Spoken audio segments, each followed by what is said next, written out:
Hello जी, नमस्कार। मैं हूं देवेंद्र कुमार और आज हम फिर क्लास 10 का मोस्ट इम्पोर्टेंट टॉपिक्स लेके आए हैं जो कि हिंदी से है। इस बार हिंदी में आपके लिए रस, छंद, अलंकार बहुत ज्यादा इम्पोर्टेंट हो जाते हैं जो कि आपके काव्य सौंदर्य में आते हैं।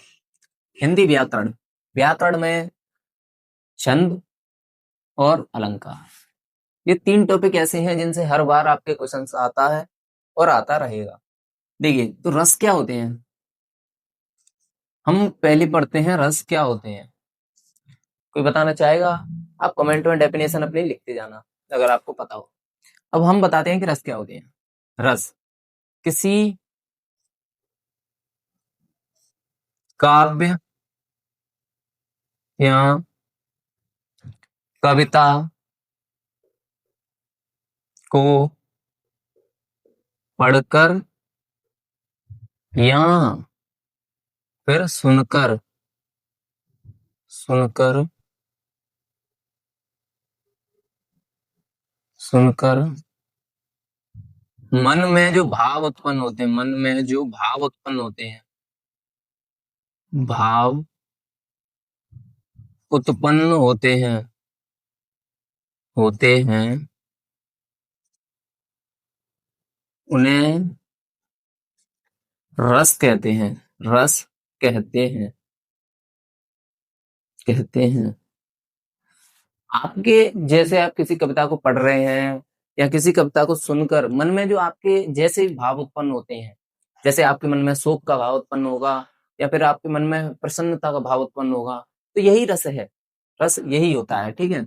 मन में जो भाव उत्पन्न होते हैं वही रस है। आपको क्लास टेंथ में बस दो रस पढ़ने हैं। आप दो रस पढ़ने हैं। कौन कौन सा? एक पढ़ना है आपको करुण रस,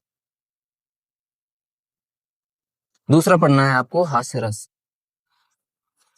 हास्य रस, आपको दो रस पढ़ने हैं। अब हम पहले रस से शुरुआत करते हैं अपनी, कि मैंने आपको रस की डेफिनेशन बता दी। अब हम पढ़ेंगे कि हास्य रस होता क्या है। अच्छा, दो रस पढ़ने हैं और दो ही रस आपके लिए इंपॉर्टेंट है, इन्हीं में से आपको बोर्ड में मिल जाएंगे। उस बात की आप टेंशन ना लें। देखिए, रस, हास्य रस। हास्य रस क्या होता है ये देखो। हास्य रस किसी कविता या काव्य खंड को पढ़कर या फिर सुनकर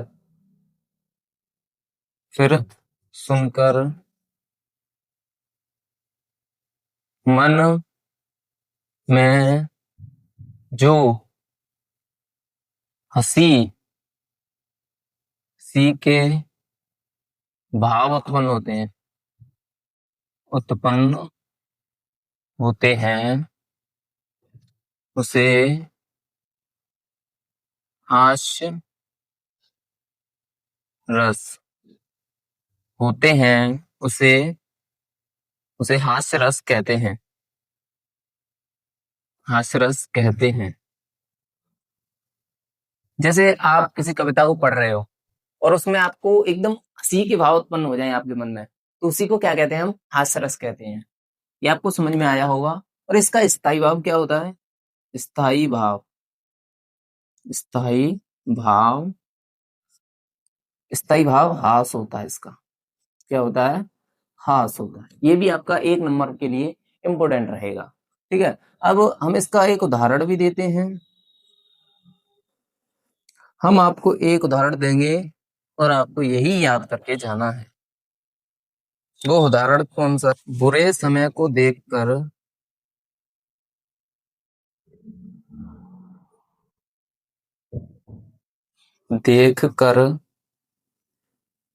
गंजे तू क्यों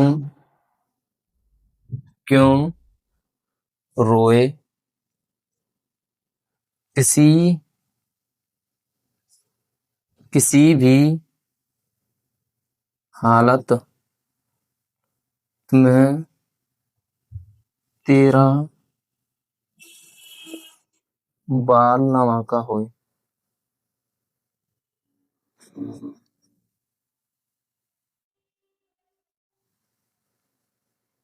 तो आप इससे समझ गए होंगे कि गंजी बुरे समय को देखकर गंजे क्यों रहे। अब गंजे के सर पे तो बाल ही नहीं है, अब उसके बुरे हालात हों या फिर अच्छे हालात, तो उसका तो बाल उड़ ही नहीं सकता। समझ में आ रहा है? तो यही हो गया उसका उदाहरण। अब हमारा दूसरा कौन सा आता है? दूसरा आता है हमारा करोड़ रस। बस 10th क्लास के लिए ये दो ही इंपोर्टेंट हैं रस में। हम अपना सेकंड वाला लिखते हैं अभी। सेकंड कौन सा है? करोड़ रस। करोड़ रस। करोड़ रस, ये है आपका करोड़ रस। इसकी परिभाषा क्या होगी कि इसकी परिभाषा क्या होगी? किसी काव्य खंड को, किसी काव्य कविता को पढ़कर या फिर सुनकर मन में जो मन में जो सुख या दुख, दुख के भाव उत्पन्न होते हैं, दुख के भाव उत्पन्न होते हैं उसे करोड़ रस कहते हैं। करोड़ रस कहते हैं। करोड़ रस कहते हैं। उसे करोड़ रस कहते हैं। जैसे मान लीजिए करोड़ रस क्या है कि किसी आपने कोई दुर्घटना देखी, जो दुर्घटना देखने के बाद जो मन में तुम्हारे भाव उत्पन्न हुए दुख के या फिर सुख के, कोई किसी की डेथ हो जाती है तब जो मन में भाव उत्पन्न होते हैं, तो वही होता है करोड़ रस। करोड़ रस का स्थायी भाव क्या होता है? स्थायी भाव। करोड़ रस का स्थायी भाव होता है आपका शोक। क्या होता है? शोक होता है। एक नंबर में आपका पूछ सकता है इसे अगर पूछेगा तो, वरना नहीं है। अब इसका उदाहरण क्या होता है? उदाहरण भी बहुत इंपॉर्टेंट है आपके लिए। तो इसका उदाहरण कौन सा है आपका? उदाहरण लिखो आप। अंधी आज बनाकर मुझको, अंधी आज बनाकर मुझको किया न्याय तुमने जगदीश। मतलब एक महिला है, वो उसका उसमें बहुत सारा दुख पड़ा, तो वो भगवान से कह रही है कि अंधी आज बनाकर मुझको, मतलब तुमने मुझे अंधा बना दिया और तुमने ये न्याय किया है वो सही नहीं किया है।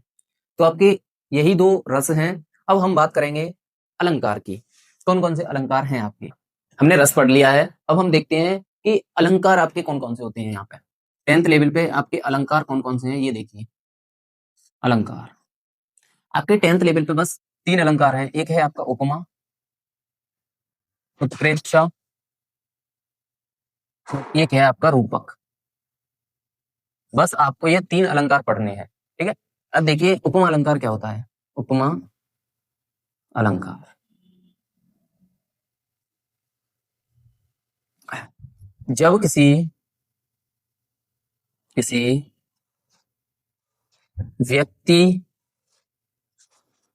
की तुलना जब किसी व्यक्ति की तुलना किसी दूसरे व्यक्ति या वस्तु से की व्यक्ति से या वस्तु से उसके रंग, रूप, गुण, धर्म आदि के आधार पर की जाती है। आदि के आधार पर की जाती है। की जाती है, वहां उपमा अलंकार होता है। वहां उपमा अलंकार वहां उपमा अलंकार होता है। वहां कौन सा अलंकार होगा? वहां उपमा अलंकार होगा, ठीक है। जैसे देखिए उपमा अलंकार का उदाहरण कौन सा होगा वो देख लीजिए आप। उदाहरण मुख मयंक मयंक सम मंजू मनोहर मनोहर, ठीक है, एक तो ये आपका उदाहरण हो गया। और अगर हम इसकी ट्रिक देखें कि इसको कैसे पहचानेंगे, तो इसकी ट्रिक क्या होती है वो भी देख लीजिए। अगर किसी में आपको सा मिल जाए, से मिल जाए, सी मिल जाए, सरिस मिल जाए, सम मिल जाए, समान मिल जाए, तो ये आपकी इसकी ट्रिक होती है कि आपको ये शब्द अगर इसमें मिल गए उदाहरण में, तो वहां आपका कौन सा अलंकार होगा, वहां आपका उपमा अलंकार होगा। बंद करते हैं। अब होगा आपका ये अलंकार आपका कंप्लीट हुआ। अब कराएंगे हम उत्प्रेक्षा अलंकार। कौन सा अलंकार? उत्प्रेक्षा अलंकार। देखिए उत्प्रेक्षा अलंकार क्या होता है। उत्प्रेक्षा अलंकार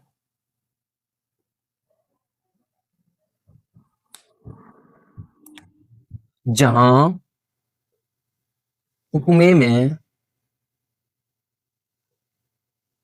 उपमान की उपमेय उपमान की संभावना व्यक्त की जाए, वहां उत्प्रेक्षा अलंकार होता है। वहां उत्प्रेक्षा अलंकार होता है। जहां उपमेय में उपमान की संभावना व्यक्त की जाती है, वहां उत्प्रेक्षा अलंकार होता है। जैसे हम इसका एक उदाहरण देना चाहें तो वो कौन सा होगा उदाहरण, देख लीजिए। अच्छा, ये आपका उदाहरण होगा सोहत ओढ़े पीत पटु।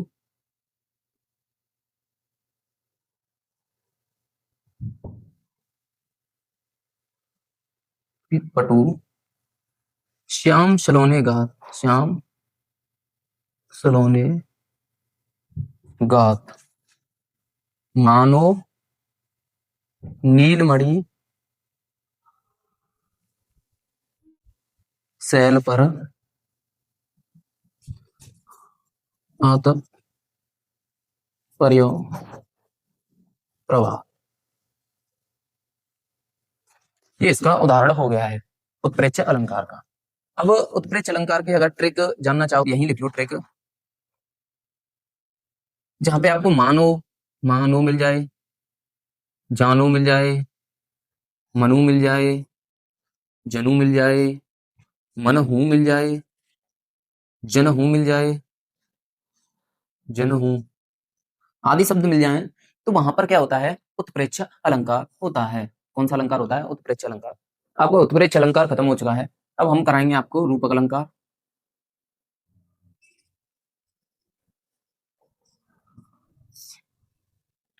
रूपक अलंकार क्या होता है? जब उपमेय और उपमान में, जब उपमेय और उपमान में पूर्णतः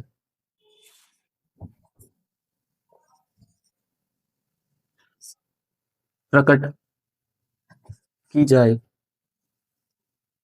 और उपमेय और उपमान में कोई भेद ना हो, ना हो, वहां रूपक अलंकार होता है। वहां रूपक अलंकार कहलाता है। जैसे देखिए, चरण कमल बंदो हरिराई, इसका उदाहरण क्या हो जाएगा? चरण कमल बंदो हरे राई, ये इसका एग्जाम्पल हो गया। ये आपके अलंकार खत्म हो चुके हैं। अगर अब हम करना चाहें छंद, तो हम अब करेंगे छंद।